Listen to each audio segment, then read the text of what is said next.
Bonjour à tous, merci de votre présence à ce webinaire. Alors moi, je suis Marie Moulin, ingénieure d'affaires chez Inagua.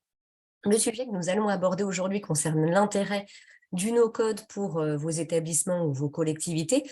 En effet, le no-code a de nombreux avantages répondant au contexte des collectivités et nous allons en parler ici.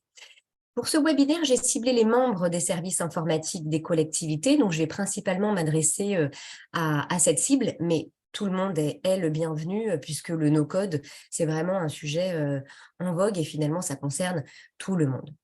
Ce webinaire va durer 30 minutes.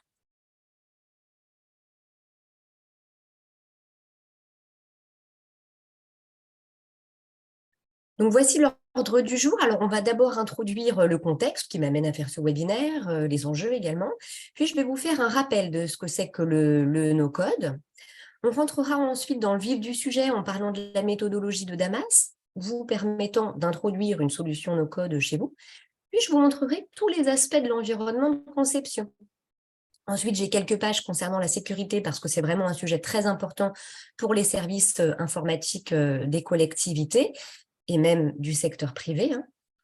Je vous donnerai également quelques cas d'usage et enfin, je vous expliquerai comment tester Damas gratuitement. Démarrons par le contexte. Alors, nous avons identifié 3 objets.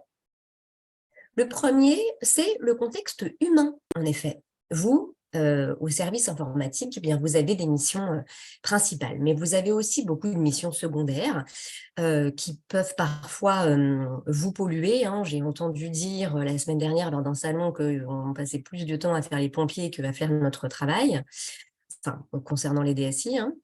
Vous êtes très sollicité par les métiers, mais aussi par des solutions, des éditeurs de logiciels comme nous. Parfois, vous avez la chance d'avoir des développeurs au sein de votre service, mais étant donné qu'ils ne représentent que 0,3% de la population mondiale, eh bien, il faut les bichonner pour pouvoir bien les garder au chaud. Ensuite, il y a le contexte évolutif. En effet, vous devez vous adapter aux contraintes réglementaires et juridiques. Vos collectivités évoluent tant sur la structure que sur l'organisation. Et donc, vos solutions doivent aussi suivre ces évolutions et ces contraintes. Vous avez donc plusieurs possibilités. Soit votre solution vous offre des évolutions sans coût supplémentaire, et dans ce cas, vous avez trouvé la perle. Soit elle vous les propose, mais il faut ouvrir le porte-monnaie. Or, on sait que les caisses ne sont pas très pleines. Soit votre éditeur ne saura pas faire face à vos évolutions. Et dans ce cas, il faut tout recommencer. Un appel d'offres, réétudier les sujets, contacter un maître d'œuvre, par exemple. Et là, on est reparti pour 12 à 24 mois, quoi. Et enfin, il y a le contexte politique. Alors, le contexte politique, il y a des bonnes initiatives qui voient le jour, comme le plan France Relance 2030, dans lequel il y a quand même 25% du budget qui est consacré à la transition du numérique. Donc, si vous le pouvez, profitez-en. Donc, les enjeux, ils sont de 3 ordres. Le premier enjeu, c'est améliorer l'administration. Donc, déjà, vous prémunir des risques juridiques et puis aussi, bien sûr, piloter et gérer votre activité pour rendre des comptes à vos pairs. On vous demande aussi de mieux maîtriser vos dépenses, mais aussi vos recettes. Il y a un deuxième enjeu qui est améliorer les conditions des agents, donc leur offrir un environnement de travail qui soit plus homogène, leur permettre de dématérialiser leurs échanges, de tracer leurs données, leurs processus et d'automatiser du coup ces processus pour un meilleur suivi et gagner du temps.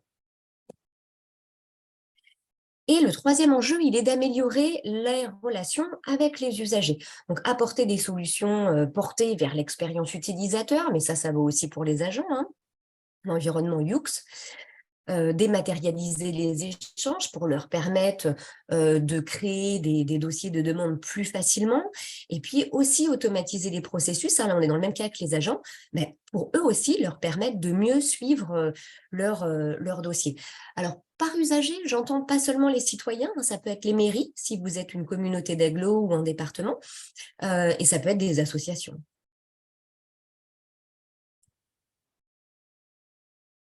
Donc là, je vous fais une introduction au no-code. Donc le no-code, ça permet de programmer sans une seule ligne de code. Dans le monde actuel, vous construisez la base de données, vous codez la base de données, puis ensuite vous construisez l'IHM et vous faites le lien entre les deux.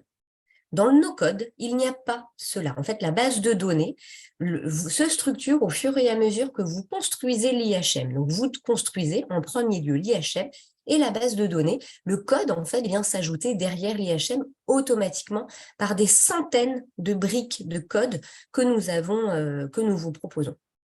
En fait, c'est comme les Lego.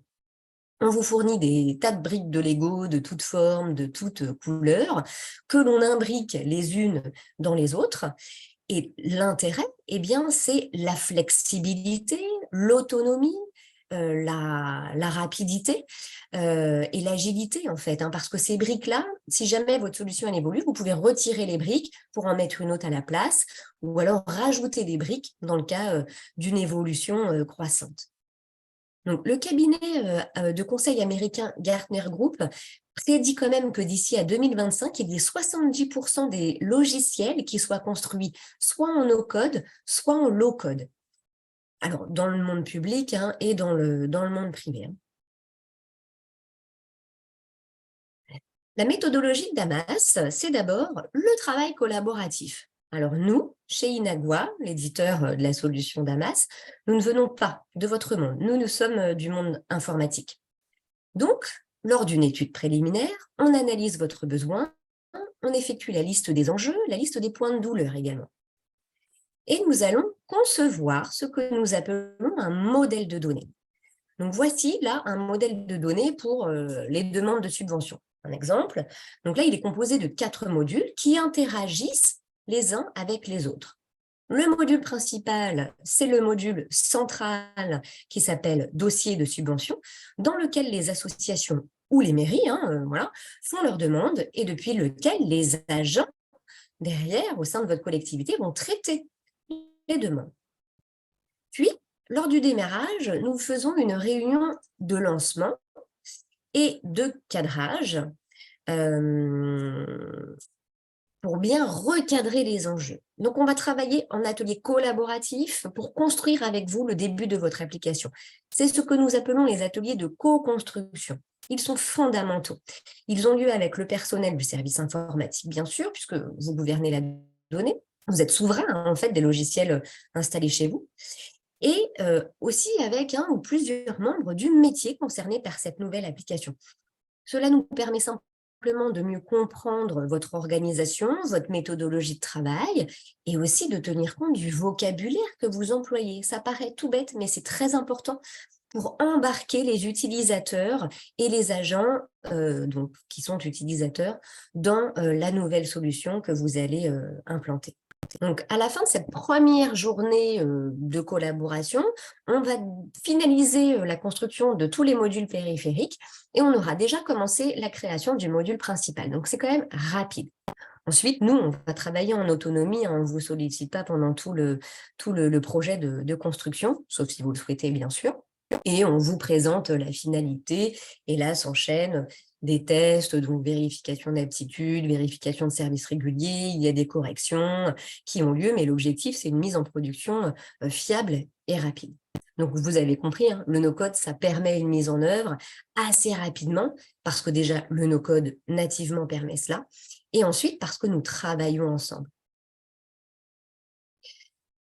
Donc, lorsque l'application est mise en œuvre et qu'elle est utilisée chez vous, il est fort probable que d'autres besoins s'ajoutent ou qu'il y ait des modifications à y apporter. La flexibilité est un des avantages du no-code parce qu'on peut, comme je vous le disais dans la slide précédente, interchanger des briques, en remplacer une. Et en fait, ça peut se faire dans l'heure, voire même dans le quart d'heure, en fonction de la complexité de votre application. Concernant le coût, donc ça fait partie de la méthodologie de Damas, le coût de l'application, pour calculer le coût de l'application, on compte le volume de données stockées. Par exemple, en gardant le modèle de données là, que je vous présente ici de demande de subvention, une donnée stockée va être une fiche de demande de subvention dans le module dossier de subvention. Dans le module, donc là je reviens, dans le module contact association, ça va être une fiche du contact de l'association. Dans le module annuaire association, ça va être la fiche de la raison sociale de l'association. On peut assimiler cela à une ligne, en fait, dans un tableau Excel, et chaque module est une table Excel. Pour la facturation, soit vous payez en début de période grâce à l'achat de crédit en avance, hein, soit vous payez mensuellement la consommation. Et en fait, ça a des avantages pour vous de choisir. Ça vous permet de choisir le budget que vous utilisez, soit le budget de fonctionnement, soit le budget d'investissement. Et enfin, pour les contrats qui sont hors marché public, eh bien, il n'y a pas d'engagement de durée. Parce que vu que nous vous facturons au stockage de données, vous pouvez à tout moment vider votre Damas parce qu'il y a une possibilité d'export Excel ou CSV des données. Vous exportez tout ça, vous videz vos modules et en fait, on ne vous envoie plus de facture puisqu'il n'y a plus de données stockées. Bon, alors Damas, concrètement, qu'est-ce que c'est? Eh bien, c'est d'abord une base de données. Donc, nous, c'est ce que nous appelons le formulaire, en fait, la base de données. Nous allons donc construire le formulaire en no-code.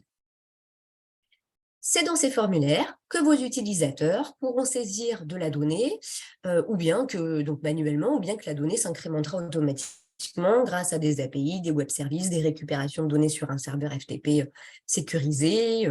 Voilà, donc tout ça, ces données aussi peuvent se faire automatiquement. Vous pouvez aussi mettre de la donnée confidentielle parce que notamment la solution est conforme RGPD by design et aussi parce qu'on peut vous proposer un serveur HDS.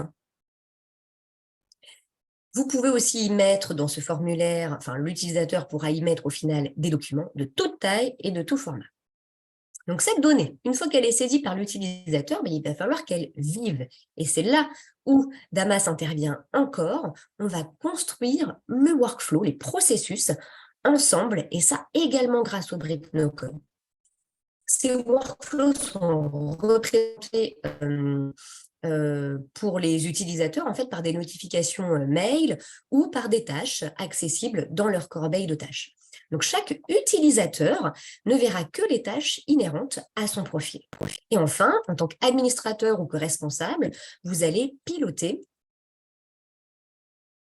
la donnée grâce à l'élaboration de tableaux de bord, de graphiques, de calculs de statistiques. On va tracer la donnée, ça c'est fondamental pour les pistes d'audit. Vous pouvez voir qui a fait quoi, à quel moment et quelles sont les modifications apportées. J'ajoute, pour finir, parce que je ne l'ai pas dit en introduction, mais c'est important pour vous, Damas est une solution SaaS. Donc, vous l'aurez sûrement compris, à ce stade, Damas, c'est deux environnements. Donc, il y a l'environnement utilisateur. Alors, j'entends par utilisateur un agent, un responsable de service, mais ça peut aussi être un fournisseur, ça peut être une association, un citoyen. Et une fois qu'on a conçu la base de données et le workflow, donc dans l'environnement de conception, que je vais vous présenter après, chaque utilisateur sera embarqué dans un rôle et il n'aura accès qu'aux éléments dont il aura les droits en lecture ou en modification. L'utilisateur accède au formulaire créé par les admins et donc il accède à la traçabilité des données, il accède aussi à l'import et à l'export Excel ou CSV qui vous permettent de rendre la donnée réversible. Il accède aussi aux générations de PDF, par exemple dans un outil de GMAO, donc de maintenance des bâtiments, par exemple, les techniciens vont saisir dans leur formulaire Damas le compte-rendu et vont exporter ce compte-rendu dans un joli PDF avec vos en-têtes et pieds de page. Mais ça peut être le cas pour les contrats de travail aussi. Il accède à sa corbeille de tâches pour accéder à ces tâches en cours. Et l'application permet aussi d'héberger des documents, donc soit des documents qui sont générés par Damas, soit des documents qui viennent de vos systèmes d'information ou qui viennent d'un mail, par exemple. Mais Damas permet aussi de faire de la signature électronique, RGS 2 étoiles. Et Damas est aussi responsive design, donc accessible sur des mobiles ou des tablettes. Il y a aussi l'environnement concepteur. Donc, l'environnement concepteur n'est accessible qu'à quelques personnes chez vous que nous nommons des administrateurs. Il y a différents niveaux d'administration, ça j'en parlerai après. L'administrateur principal peut modifier la base de données, donc les formulaires. Il peut modifier les workflows, il peut modifier les règles, il peut modifier les accès. En fait, il va gérer les groupes utilisateurs, les habilitations. Il a également accès aux durées de traitement entre les tâches, entre les actions. Il peut gérer tout ce qui est partie RGPD grâce à l'anonymisation, au purges et au paramétrage de mots de passe. Donc, on va s'attacher dans ce webinaire à échanger sur l'environnement concepteur. Pour commencer en Damas, vous allez créer plusieurs modules. Donc, je vous remontre ce que c'est qu'un module. Ici, donc, une application de demande de subvention où il y a plusieurs modules qui interagissent les uns avec les autres. Mais par exemple, pour une application de GMAO, vous aurez un module référentiel des bâtiments et un module demande d'intervention. Le module principal, ce serait le module demande d'intervention qui interagira en fait avec le module le référentiel des bâtiments. La construction du formulaire, elle est en mode WYSIWYG. WYSIWYG en anglais, ça veut dire what you see is what you get. En gros, ce que vous créez en conception, c'est ce que vous verrez en utilisation. Donc, dans chaque module, on démarre par la saisie du formulaire que les utilisateurs finaux rempliront. Le formulaire, c'est la base de données qui structure automatiquement. Et pour cela, en fait, on a une matrice prédéfinie. Donc là, je vous montre voilà, comment est-ce qu'on ajoute un champ dans le formulaire. Et cette donnée, comme je vous le dis, elle va être soit saisie manuellement, vous allez paramétrer cela en fait, soit elle est saisie manuellement, soit elle est saisie automatiquement grâce à des API. Pour le coup, Damas intègre toutes les briques élémentaires pour créer tout type de champs. Texte, date, liste de valeurs, liste à choix multiples. Donc ces champs, encore une fois, ils sont saisis soit manuellement ou par connecteur, soit calculés. Les champs peuvent aussi être récupérés d'un autre module Damas, c'est le cas pour de la GMAO, les informations du bâtiment ne sont pas à ressaisir dans la demande d'intervention. Elles sont récupérées depuis le référentiel de bâtiment que vous avez soit dans Damas, soit sur un référentiel chez vous. Vous pouvez créer des PDF automatiques qui généreront à partir de données saisies par les utilisateurs des documents.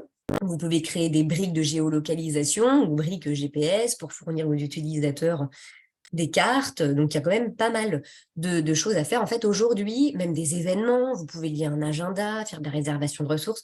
Aujourd'hui, on gère tous les besoins. Si jamais il y a un besoin qui n'est pas identifié, c'était le cas il y a 2 ans pour la partie agenda réservation de ressources, eh bien, on l'a rajouté à la roadmap. Et maintenant, nous l'avons. Certains modules peuvent être utilisés pour plusieurs applications.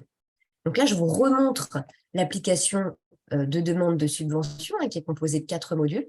Et en rose, en fait, on a une application de réservation de ressources. Là, en l'occurrence, c'est des salles d'écart avec un annuaire associé. Mais il y a aussi le formulaire de signalement que les citoyens vont remplir. Et pour le coup, le module organisation, puisque votre organisation fait vivre en fait ces réservations, ces process, eh bien, ce module d'organisation est relié à ces 2 autres applications. Une fois qu'on a créé un workflow, alors la mécanique Damas, elle est très simple. Le workflow se compose de 3 objets, donc les actions en gris foncé ici ou en noir pour la première action, qui apparaissent dans la corbeille de tâches. Il y a des statuts, ici les briques rouges. Et il y a des dates également qui permettent de déclencher automatiquement des tâches. Voilà, donc ici, on a un statut de date en fait. Chaque action va être notifiée dans l'environnement utilisateur par un bouton. Ces boutons, en fait, c'est vous qui les définissez. À chaque fois que l'utilisateur va cliquer sur un bouton, ça va positionner un statut et déclencher une nouvelle action. Donc, le déclenchement d'action, il se fait soit par mail ou par SMS. Et enfin, pour finir sur le workflow, vous pouvez aussi paramétrer la signature électronique dans le workflow. Une fois qu'on a créé le formulaire, le workflow, on va créer les rôles. L'objectif sera ensuite de définir les accès de ces rôles. Ces rôles sont définis au moment de la phase de lancement. Ils ne sont pas figés et ils sont différents d'un module à un autre. Pour rappel, un module, c'est comme une table Excel. Donc, ils sont différents d'un module à un autre. Une application sur mesure, ça nécessite des règles et des fonctionnalités très restrictives pour protéger vos données et bien gérer vos habilitations. L'habilitation, c'est souvent le maillon faible des solutions de manière générale. Donc, il y a deux sujets d'habilitation chez nous. Il y a les habilitations pour les concepteurs et les habilitations pour les utilisateurs. Damas gère parfaitement la notion d'habilitation au niveau des administrateurs et des utilisateurs finaux. Donc, pour les administrateurs, il y a 5 niveaux d'habilitation. Le premier qui est l'administrateur principal, lui, il a accès à tout en lecture, en modification. Le deuxième, c'est l'administrateur restreint. Ce profil, il a accès en lecture au formulaire, mais il peut modifier les courriels dans les actions mais il n'a pas accès au rôle ni à la matrice des droits d'accès. En revanche, le gestionnaire d'acteurs, lui, il a accès à la matrice des droits d'accès. Enfin, on a l'administrateur restreint et gestionnaire d'acteurs. Donc, lui, il a accès en lecture au formulaire, en modification au courriel et au rôle et à la matrice des droits d'accès en modification. Et pour finir, il y a l'administrateur en lecture totale. Donc, ce profil, il a accès à tout l'environnement de conception, mais que en lecture. Au niveau des utilisateurs, Damas permet la gestion des droits d'accès grâce à cette matrice de droits d'accès. Elle permet l'habilitation à plusieurs niveaux. Donc, chaque utilisateur, chaque champ, chaque groupe utilisateur, chaque rôle. D'ailleurs, on y retrouve les rôles ici qu'on a créés dans l'application pour chaque module. Pour chacun de ces rôles, on va définir 3 types de droits. Donc, le premier, c'est les droits généraux. Qui va pouvoir ajouter des fiches, supprimer des fiches, avoir accès à la fonction d'export-import, au tableau de bord, au délai de traitement. Le deuxième pavé, c'est restreindre les fiches accessibles. Donc là, on va donner l'accès à certaines fiches et en restreindre d'autres selon certains critères. Et le troisième pavé, droit sur les champs pour chaque rôle, sur l'ensemble des fiches où ce rôle a accès, on va dire quel champ il pourra voir ou ne pas voir, modifier ou non. En sachant qu'on peut aussi paramétrer ces accès en mode lecture ou modification selon des étapes du workflow. Et enfin, il y a un quatrième pavé, que là, je ne vous montre pas parce que je n'avais pas assez de place, qui permet d'enrôler des personnes physiques à travers leur courriel dans les fameux rôles qu'on a définis en amont. Ça permet de gérer le turnover de l'entreprise. Ensuite, on va créer les règles. Les règles, elles vont structurer l'utilisation, ce qui va permettre de forcer l'utilisateur à saisir certaines données à certaines étapes. Et à contrario, c'est ce qui va figer certaines données selon certaines étapes. Donc, certains champs ont des règles déjà natives, comme le contrôle de l'adresse mail ou du téléphone, tandis que d'autres nécessitent d'être paramétrés. Clairement, ça rentre dans l'expérience utilisateur afin de le guider dans la saisie de sa fiche. Les administrateurs ont des fonctionnalités complémentaires à toutes celles que j'ai citées plus haut. Donc, il y a la personnalisation de votre solution. Il y a aussi les paramétrages RGPD, purge, anonymisation, gestion des mots interdits. Et puis, il y a aussi la modification de l'accès, le paramétrage des accès. Vous pouvez imposer un renouvellement de mot de passe, vous pouvez restreindre l'accès à la solution par adresse IP, par exemple. Donc, Damas, c'est aussi un outil de pilotage qui permet vraiment de restituer la donnée sous différentes formes. Donc là, je suis côté utilisateur, je ne suis plus côté concepteur. Donc, l'utilisateur visualise ses données sous forme de tableur, là, comme je vous montre en haut à droite. Donc, les colonnes et des lignes. Donc, on est vraiment sur une identification Excel, un tableur. Ou alors, il va avoir accès à ces données, à ces vues, en vue Kanban. Et ces informations, elles sont restituables également, soit en vue cartographique, soit en vue graphique. Et ces graphiques, ils vous permettent d'élaborer des tableaux de bord. Les tableaux de bord sont accessibles par les utilisateurs qui y ont des droits de création ou d'accès. Damas, c'est une solution qui est utilisable pour les TPE, pour les PME, pour les grands groupes. Typiquement, chez Inagua, nous avons tout notre système d'information dans. Donc, on peut alimenter des groupes utilisateurs pour gérer la matrice des droits d'accès. On peut aussi alimenter Damas avec des bases de données référentielles de type Active Directory. Si vous avez un SSO, Damas permet une connexion à travers votre SSO, SAML2. Et enfin, l'échange de données en appel ou en exposition par API est complètement possible. C'est natif. La sécurité, donc là, je vous en parle, je vous avais dit que je vous en parlerai. En fait, la sécurité, c'est une obsession chez Damas, surtout en fait lorsque, comme mes fondateurs, on vient du domaine bancaire et qu'on a élaboré toute la sécurité du système d'information d'un grand groupe bancaire, et aussi, surtout, lorsque l'on travaille avec des ministères, comme Inagua, ou avec des grands groupes internationaux. Donc, nous sommes audités régulièrement par un cabinet indépendant à la demande de nos clients. Donc, ce cabinet s'appelle, la dernière audit, en fait, date de mai 2021. Elle a été faite par Intrinsèque. Et nous avons obtenu la note de 10 sur 10 sur les tests d'intrusion, en sachant que la moyenne est de 6 sur 10 pour les logiciels similaires. Donc, on peut clairement être content de cette note-là et vous dire que même si aucune solution on-premise ou SaaS n'est inviolable, nous, en tout cas, on met tout en œuvre pour que vos données soient sécurisées. Damas a un taux de disponibilité de 99,968%, est accessible 24 heures sur 24, 7 jours sur 7 et 365 jours par an. Le temps de réponse de l'ouverture d'une fiche est de moins de 3 secondes. Damas dispose aussi d'une infrastructure de backup hébergée dans 2 data centers distants, en France et en Allemagne, donc Rasper GPD. Toutes les données de production sont synchronisées toutes les heures sur cette infrastructure de backup et des tests de reprise sur cette infrastructure sont effectués régulièrement. Concernant nos engagements de perte et d'interruption, l'architecture redondante mise en place par Inagua pour ses serveurs nous ont permis de garantir à nos clients aucun arrêt de la plateforme depuis la commercialisation de Damas.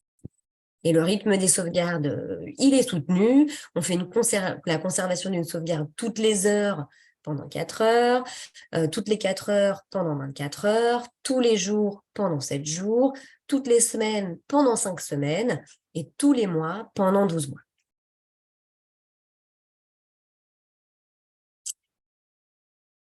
Donc, nous avons plus d'une centaine de clients qui nous font confiance, autant dans le secteur public que dans le secteur privé. Donc moi, je fais un focus sur le secteur public. On travaille avec la communauté d'agglomération du Pays Basque pour la gestion des maintenances bâtiments, équipements et véhicules. 2000 interventions, 250 bâtiments, 28 communes. On travaille également avec la communauté d'agglomération de Paris-Saclay pour la gestion des recrutements et du onboarding. Avec le département du 77, qui lui a créé 2 applications depuis le mois de janvier, là, tout seul. En fait, il a fait une formation concepteur de 2 jours et il se débrouille. Enfin, c'est son choix, hein, bien sûr. Et donc, il fait la gestion des notes de frais et les tickets à la DSI. Il y a des communes qui nous font confiance aussi, Verrières-le-Buisson, Villemoisson, Bruyères, Le Châtel, Neuilly-sur-Marne, pour la gestion des heures jeunes citoyens, le traitement des signalements des citoyens, la dématérialisation et le suivi des courriers entrants. Et il y a également des ministères qui nous font confiance, comme le ministère de la Transformation et de la Fonction publique pour la gestion des saisines et le suivi des amendements. Donc ça, ce sont quelques exemples, mais comme je vais vous le dire après, on a des milliers d'applications en production. Donc, en conclusion, les intérêts du no-code sont l'autonomie, la rapidité, la flexibilité et l'indépendance. Vous avez la possibilité de créer un compte et de construire vos Damas gratuitement. La conception d'une ou plusieurs applications est gratuite, ce n'est pas du tout facturé puisque c'est le volume de données saisies par les utilisateurs que nous facturons. D'ailleurs, vous pouvez quand même commencer à saisir des fiches pour tester l'application que vous aurez conçue, parce qu'en fait, tant que vous ne dépassez pas 10 fiches, donc 10 lignes, en fait, on ne vous facture pas. Et à la 11e, en fait, on vous informe que si vous validez cette 11e fiche, vous serez facturé. Donc, il n'y aura pas de mauvaise surprise. Donc, pour créer un compte, en fait, c'est sur www.damas.com. En haut à droite, vous cliquez sur le petit bonhomme avec un plus sur le buste. Ça vous crée un compte. Une fois que le compte est créé et validé, vous allez cliquer, vous allez rentrer dans votre Damas et vous allez cliquer sur Nouveau Damas pour créer votre premier module. Et là, pour le coup, donc soit vous vous débrouillez, soit clairement, moi, je vous invite vivement à me contacter pour qu'on imagine ensemble un modèle de données pour que vous sachiez quel module créer en premier et grosso modo, qu'est-ce qu'on va mettre dedans, quoi. Donc, concernant la société Inagua, alors c'est une société française, c'est l'éditeur de la solution Damas, c'est une monosolution. Notre siège est basé à Juvisy-sur-Orge dans le 91. On a notre équipe technique qui est basée à Lyon. Société fondée en 2012 et depuis 2012, nous avons acquis une centaine de clients, 130 000 utilisateurs à travers le monde et 4 600 modules applicatifs. Il n'y a pas une seule application qui se ressemble, puisque vous avez finalement les mêmes besoins, mais tous des organisations différentes. Nous avons obtenu la médaille d'argent RSE auditée par la société EcoVadis. Notre solution, elle est référencée au catalogue de la DINUM, qui s'appelle donc GouVTech, à l'UGAP SCC, et aussi au comparateur de solutions françaises Solène. Enfin, nous participons à pas mal de salons, le Salon des maires, le congrès du COTER. Le COTER, c'est une association de DSI des collectivités territoriales. Le congrès, il avait lieu le 20 et le 21 juin à Deauville. On y a fait un atelier sur le thème de la sobriété numérique.